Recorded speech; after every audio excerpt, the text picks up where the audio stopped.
Hi, I'm Dr. Games with a game domain review of Prevent the Fall. Prevent the Fall is a real-time third-person fantasy action-adventure game. You accumulate experience and items by undertaking quests and defeating monsters. You can control your character with either the keyboard and mouse or a game controller combination. Quick keys let you move, use abilities, switch equipment, equip items, and return to the tavern to train or seek new adventures. Your status and any special conditions are reflected in an easy-to-understand heads-up display. Your goals in any particular quest are displayed. Sometimes it involves defeating a monster, and sometimes you have to collect special items. The goals, monsters, and traps are fixed by level.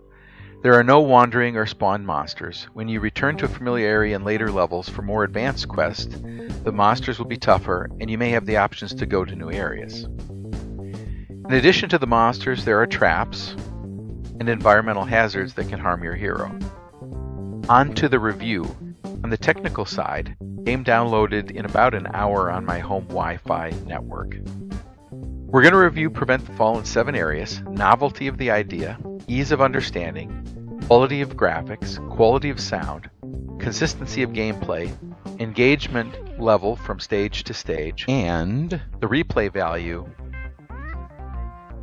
One very important note, this is an early release evaluation copy, so not all of the attributes, aspects, and capabilities of the game are implemented yet, but I got to tell you, I was very impressed with this early version of the game.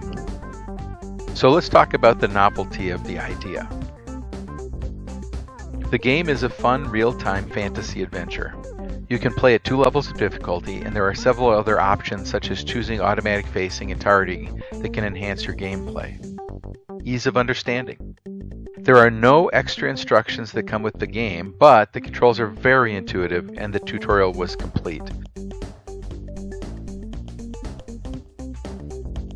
One option I chose in the game is always to have the options available showing. If you play enough, you'll probably memorize them, but I found this to make the game much easier to understand for me. Quality of the graphics. You have a variety of graphics options from the screen resolution to graphics details, contrast, etc.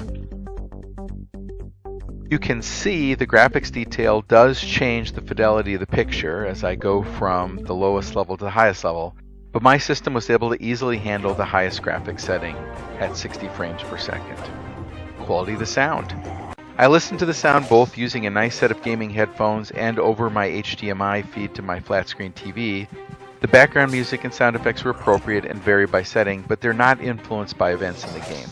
What do I mean by that? Some games, when you're doing very well, the music becomes more upbeat, and when you're not doing so well, you start to hear a dire tone. In this particular one, the background music is fine, but it's not calibrated to gameplay.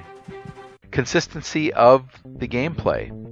The game is not a huge test of hand-eye coordination. Even a seasoned gamer like myself can play the game. Read that, older gamer. There's a bit of strategy. Various monsters have different weaknesses and tactics. Some you're able to draw out and defeat in detail. An example would be the goblins. And some are immune to certain types of attacks, like the phoenix with fire. As you progress in levels, you run into tougher versions of some of the monsters you fought earlier, as well as new variants such as missile and magic using creatures. Engagement level from stage to stage. You can select the difficulty of the missions that you're willing to take on. There are many choices available. I did not see any repeats in the several dozen missions I tried. You will accumulate experience points at a higher rate in the tougher dungeons. Some of the challenges also become more physically daunting as you get to higher levels.